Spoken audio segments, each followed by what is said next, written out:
सब बढ़िया। चलो तो लास्ट क्लास में अपन ने डिस्कशन किया था विद्युत द्विध्रुव के कारण विद्युत क्षेत्र की तीव्रता और वो निकाली थी अपन ने अक्षीय स्थिति पर। ठीक है, आज अपन निकाल लेते हैं विद्युत क्षेत्र की तीव्रता द्विध्रुव के कारण ही उसकी निरक्षीय स्थिति पर, यानी कि अनुप्रस्थ स्थिति बोल लो या फिर विषुवतीय तल या रेखा पर अपन को क्या निकालनी है, आज विद्युत क्षेत्र की तीव्रता ज्ञात करनी। ठीक है, तो आज अपन विद्युत क्षेत्र की तीव्रता निकालते हैं द्विध्रुव के कारण उसकी निरक्षीय स्थिति पर। तो निरक्षीय स्थिति पर अपन को क्या निकालनी है, विद्युत क्षेत्र निकालना है। तो अपन को पता है निरक्षीय स्थिति कौन सी होती है, जो उन दो आवेशों को द्विध्रुव के अंदर जो दो आवेश है उनके जो अक्ष है उस अक्ष के मध्य बिंदु से जो लंबवत रेखा गुजरेगी वो कौन क्या होती है, उसकी निरक्ष होती है। तो देखिए इधर डायग्राम समझिए, मान लेते हैं ये आपके पास जो है कोई द्विध्रुव है, ये आपके पास माइनस प्लस आवेश है और ये माइनस आवेश, ठीक है, और ये इसका सेंटर है। अपन दूरी लेते हैं द्विध्रुव की, कितनी लेते हैं 2a। तुम a भी ले सकते हो, r भी ले सकते हो, आधी आधी कर दोगे, लेकिन मैं अपन क्या करते हैं 2a लेके चलते हैं, क्योंकि हर कैलकुलेशन में इस दूरी को क्या करना पड़ता है, अपन को आधा करना पड़ता है। तो फिर वो a बटा 2 के अंदर चलेगा, कैलकुलेशन थोड़ी दिक्कत आती है, इसलिए अपन क्या लेते हैं, इसको 2a लेते हैं। चलो, तो इसके मध्य बिंदु से कोई लंबवत रेखा आपके पास गुजर रही है,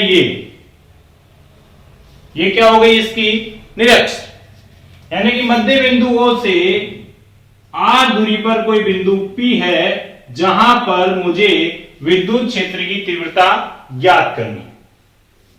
तो मध्य बिंदु से है तो ये दूरी तो हो जाएगी इसकी a और ये भी हो जाएगी कितनी a। नाम दे लेते हैं, इसका नाम है a और इसका नाम है b, और P पॉइंट पर अपन को विद्युत क्षेत्र की तीव्रता ज्ञात करनी।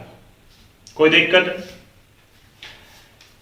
प्लस आवेश के कारण इस बिंदु पर मैं विद्युत क्षेत्र मान लेता हूं कितना है E1, और इसके कारण विद्युत क्षेत्र मान लेता हूं कितना है E2। ठीक है, तो प्लस आवेश के कारण विद्युत क्षेत्र बिंदु P पर मेरे पास है E1 और इसके कारण विद्युत क्षेत्र मेरे पास है E2। कोई दिक्कत है? इसके कारण जो विद्युत क्षेत्र, प्लस के कारण विद्युत क्षेत्र दिशा की तो होती है प्लस से बाहर की तरफ, यानी कि विद्युत क्षेत्र की डायरेक्शन जो आपके पास जाएगी, यानी विद्युत क्षेत्र होगा वो इस दिशा में होगा। ये अपन ने नाम दे दिया मैं इसको E1। ठीक है ना, बाहर की तरफ जाएगी इस डायरेक्शन, ये विद्युत क्षेत्र ऐसे जाएगा इसका, और माइनस की तरफ तो आता है, डायरेक्शन यही होती है, विद्युत क्षेत्र माइनस की तरफ होगा, तो इसलिए इसके लिए मैं विद्युत क्षेत्र मान लेता हूं मैं कितना है E2, और ये एंगल मान लेता हूं मैं कितना है थीटा है। तो ये कितना हो जाएगा फिर 2 थीटा हो जाएगा। चलो, ये आपके पास डायग्राम हो गया। अब ये दो विद्युत क्षेत्र हो गए, इसका परिणामी विद्युत क्षेत्र चाहिएगा मेरे को, तो अपन क्या करेंगे, यहां पर इन दोनों का परिणामी विद्युत क्षेत्र क्यों कौन सा व्यक्त करेगा, इन दोनों के मध्य से जो कटान बिंदु से निकलने वाला विकिरण क्या करता है, परिणामी विद्युत क्षेत्र व्यक्त करेगा। ये डायग्राम समझने में कोई दिक्कत आई क्या? नहीं आई ना? कैलकुलेशन देखो अब इधर देखिए, इधर माना किसी विद्युत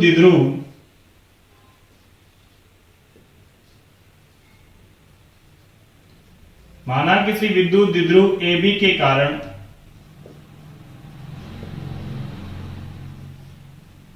उसकी निरक्षीय स्थिति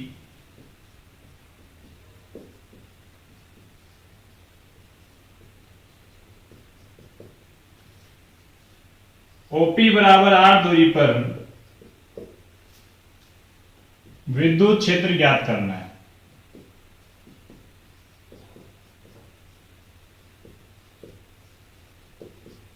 ठीक है, कोई दिक्कत है? ये कोई द्विध्रुव है AB, इसके कारण इस बिंदु P पर अपन को क्या करना है, विद्युत क्षेत्र ज्ञात करना है, और OP बराबर कितनी दूरी है उसकी r दूरी है। डायरेक्शन समझ में आ गया। प्लस के कारण विद्युत क्षेत्र बाहर की तरफ होगा, माइनस के कारण विद्युत क्षेत्र माइनस की तरफ ही होगा। अब आगे देखो, तो देखिए इधर प्लस क्यू आवेश के कारण, प्लस क्यू आवेश के कारण बिंदु P पर विद्युत क्षेत्र E1 बराबर, E बराबर क्या होता है, के क्यू अपॉन आर स्क्वायर, बिंदु आवेश के कारण यही होता है, तो के क्यू अपॉन आर स्क्वायर। दूरी अपन को पता नहीं है, तो दूरी क्या होगी, एपी, ये दूरी होगी, तो मैं यहां लिख देता हूं एपी का स्क्वायर।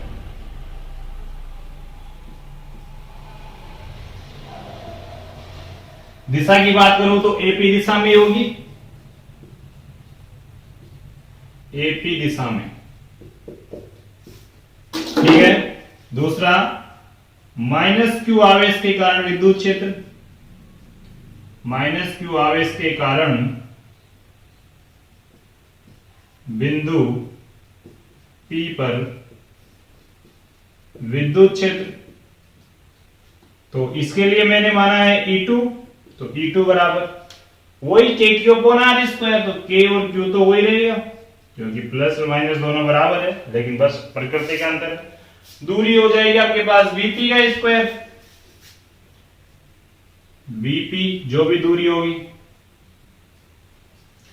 दिशा की बात करेंगे तो P से B की तरफ इस दिशा में, तो दिशा हो जाएगी PB दिशा में। ये अपन ने विद्युत क्षेत्र निकाल लिया, कोई दिक्कत है यहां तक? अब दूरी भी निकालनी है अपन को, दूरी कितनी है, AP या BP दूरी कितनी है, तो दूरी देखो। अब देखो त्रिभुज है आपके पास, जैसे AOP एक त्रिभुज हो गया, इधर भी OBP एक त्रिभुज हो गया, दोनों कोण थीटा है, ये दूरी A है, ये दूरी R है, इसके लिए ये दूरी A है, ये दूरी क्या है, R है। इसका मतलब ये है कि P और A जितना होगा उतना ही P भी होगा, सीधी सी बात है, चित्र से ही पता चल रहा है। तो देखिए त्रिभुज AOP, या मान लो आप त्रिभुज कौन सा, हाँ BOP में, तो देखो ये तो थीटा है, तो ये आपके पास कर्ण हो जाएगा, ये लंबी ये आधार, तो कर्ण स्क्वायर बराबर क्या होता है, लंबी स्क्वायर प्लस आधार स्क्वायर। तो मैं, हाँ कर्ण कौन सा है, PA, तो PA स्क्वायर बराबर क्या है, आधार यानी कि AO स्क्वायर प्लस और आपके पास OP का स्क्वायर, ठीक है। या तो AO कितना है पता, PA तो कितना है पता नहीं है, ये तो अपन ज्ञात ही करना है। AO है A स्क्वायर और ये है R स्क्वायर, OP कितना है R स्क्वायर, ठीक है।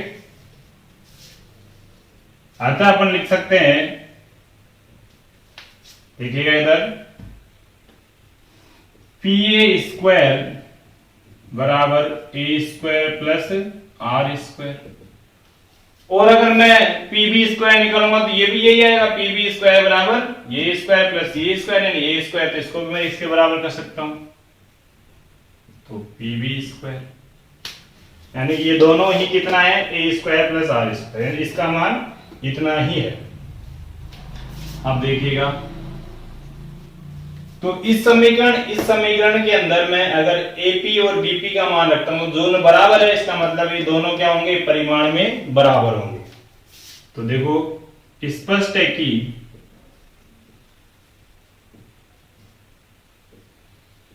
समीकरण 1, 2, 3 से E1 परिमाण के अंदर, दिशा में नहीं, बराबर E2, परिमाण में दोनों क्या है, बराबर। चलो ये काम हो गया। अब अपन को क्या करना है, परिणामी विद्युत क्षेत्र ज्ञात करना है। तो परिणामी विद्युत क्षेत्र ज्ञात करने के लिए अपन क्या करेंगे, E1 और E2 को घटकों में विभाजित करेंगे। तो देखिएगा E1 E2 को घटकों में विभाजित कर देते हैं, तो एक तो ये हो जाएगा और ये घटक ये हो जाएगा। ये आपके पास थीटा रहेगा, ये थीटा है तो ये भी थीटा, तो जिधर थीटा रहेगा उधर क्या आता है कोस थीटा, और दूसरी साइड साइन थीटा, तो ये तो हो जाएगा E1 कोस थीटा, और इधर हो जाएगा E2 sine theta. Sorry, E1 को डिवाइड किया ना तो E1 ही आएगा। अब E2 को भी डिवाइड कर लो तो एक तो ये हो जाएगा इस साइड में और एक इस साइड में, और ये कौन भी थीटा ही रहेगा क्योंकि ये थीटा है, ये थीटा है तो ये भी थीटा, और ये तो आएगा आपके पास E2 साइन थीटा, और ये आएगा E1 sorry E2 cos theta. ये तो पता है, तुम पढ़ रखे हो, जिधर थीटा यानी आधार जिधर होगा उधर कोस थीटा, जिधर दूसरी साइड इधर साइड क्या हो जाएगी साइन थीटा। अब देखिएगा E1 sine theta E2 sine theta, देखो साइन थीटा थीटा तो समान है दोनों के लिए, इसका मतलब साइन थीटा का मान तो समान होने वाला है। यहां से अपन ने देख लिया कि E1 E2 का परिमाण भी समान है, इसका मतलब ये दोनों तो एक दूसरे को क्या कर देंगे निरस्त कर देंगे, तो परिणामी क्या रहेगा सिर्फ E1 cos theta E2 cos theta, और इसी डायरेक्शन में रहेगा परिणामी, तो ये दोनों क्या करेंगे इन दोनों का परिणामी व्यक्त कर देगा। इधर देखो चित्र से स्पष्ट है कि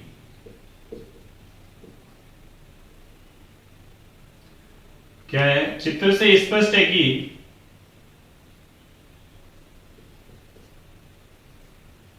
E1 साइन थीटा व E2 साइन थीटा परिमाण में बराबर, परिमाण की बात कर रहा हूं मैं, परिमाण में बराबर वह दिशा में विपरीत है, दिशा में विपरीत है, अतः यह एक दूसरे को निरस्त कर देंगे। ठीक है, यानी कि E1 साइन थीटा और E2 साइन थीटा को अगर मैं जोड़ूंगा तो इसका मान कितना आएगा 0। ठीक, अतः बिंदु P पर परिणामी कुल टोटल परिणामी विद्युत क्षेत्र, तो E आपके पास जो आएगा वो क्या आएगा E1 sine theta, sine theta आएगा क्या नहीं आएगा क्योंकि साइन थीटा और कैंसिल हो गए, तुम क्या लेने परिणामी ये दोनों व्यक्त करेंगे, तो E1 cos theta plus E2 cos theta, ये आपके पास क्या आ जाएगा बिंदु P पर परिणामी विद्युत क्षेत्र आ जाएगा। ठीक है, अब कोस थीटा तो समान है क्योंकि थीटा एक ही है, E1 E2 भी समान है, जिसको मैं दोनों क्या कर सकता हूं जोड़ सकता हूं, तो जोड़ लेता हूं, जो कि तो समीकरण 4-5 से आप क्या लिख सकते हो, समीकरण 4-5 से आप लिख सकते हो E बराबर 2 E1 कोस थीटा, E1 लिखो या 2 E2 कोस थीटा लिखो, एक ही बात है क्योंकि E1 E2 तो दोनों क्या है बराबर है। ये आ गया आपके पास समीकरण 6। अब यहां पर अपन E1 का मान रख सकते हैं, यहां से ये वाला मान, और कोस थीटा का मान भी रख सकते हैं, कोस थीटा का मान तो निकालना पड़ेगा, तो देखो इधर कोस थीटा का मान निकालो पहले तो चित्र के अंदर, तो त्रिभुज ले आप OAP,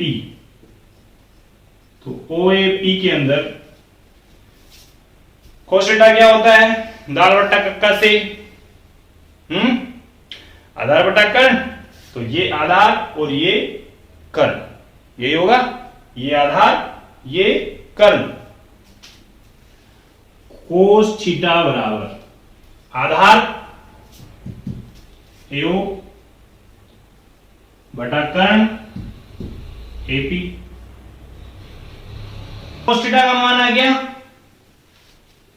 चाहो तो मान रख सकते हैं। देखो ए ओ का मान तो कितना है ए, और एपी, एपी का मान कितना है, देखो एपी स्क्वायर का मान इतना है, तो एपी का मान कितना हो जाएगा अंडर रूट में, तो एपी का मान जो आप लिख सकते हो ए स्क्वायर प्लस आर स्क्वायर की घात 1/2। कोई दिक्कत है ना। देखो एपी, एपी स्क्वायर का मान तो इतना है, तो एपी का मान कितना हो जाएगा अंडर रूट के अंदर, तो अंडर रूट का मतलब 1/2। अब ये मान रख लो समीकरण 6 में, तो समीकरण 6 में मान रखने पर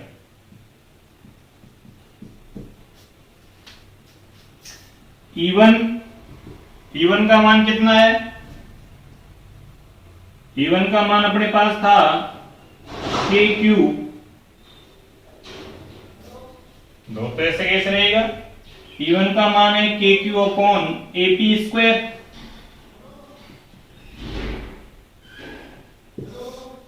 cos थीटा का मान यहां से रख लेंगे,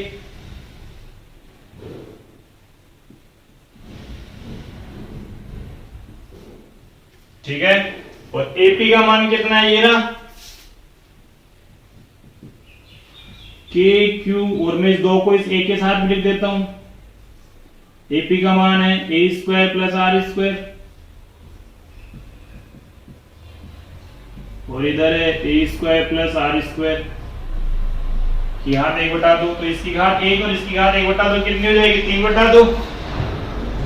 और चूंकि अपन को पता है P बराबर होता है Q गुणा 2A, तो P बराबर आपके पास आ जाएगा KP बटा ए स्क्वायर प्लस आर स्क्वायर की घात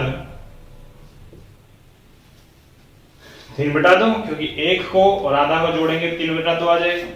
ये आ गई आपके पास विद्युत क्षेत्र। अब और आगे सोल्व कर सकते हैं इसको, अगर दूरी ज्यादा हो तो R, यदि R आपके पास क्या हो, A से काफी ज्यादा हो, तो ए स्क्वायर को लगभग क्या मानो आप नगण्य, क्योंकि ए तो ऐसे ही बहुत कम दूरी होती है, जब 2a बहुत अलग दूरी है तो ए तो और भी छोटी हो जाएगी, तो P बराबर आ जाएगा KP आर स्क्वायर की घात 3/2, 2 से 2 कट जाएगा, P बराबर मिलेगा KP अपॉन आर क्यूब। सदिश में व्यक्त कर सकते हैं इसको,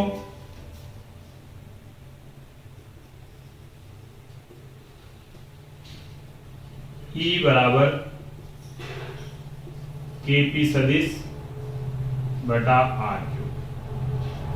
अब यहां पर देखिएगा अक्षीय स्थिति में निकाला था अपन ने, तो उसमें जो विद्युत क्षेत्र की तीव्रता आई थी वो अक्ष और निरक्ष दोनों पर क्या आई थी, समान आई थी, एक ही दिशा में थी। यहां पर देखते हैं, देखो P की दिशा तो हमेशा किधर रहती है, माइनस से प्लस की तरफ, यानी P की दिशा तो रहेगी माइनस से प्लस की तरफ, यानी B से A की तरफ, ठीक है, ये तो फिक्स है।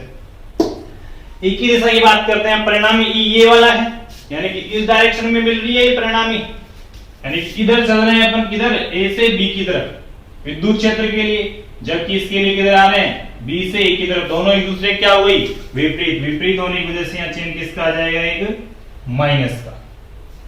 तो यहां लिख देना है कि जो आपके पास निरक्षीय स्थिति पर विद्युत क्षेत्र की तीव्रता होती है, वहां पर द्विध्रुव और विद्युत क्षेत्र दोनों ही क्या होते हैं, एक दूसरे की विपरीत दिशा में होते हैं। आई होप तुम्हारे समझ आया होगा, फिर भी अगर कोई दिक्कत हो तो मेरे को बताना, ठीक है। आगे चलते हैं फिर नेक्स्ट क्लास में, तब तक के लिए इसको सोल्व करो, खुद देखो, पढ़ो, ओके।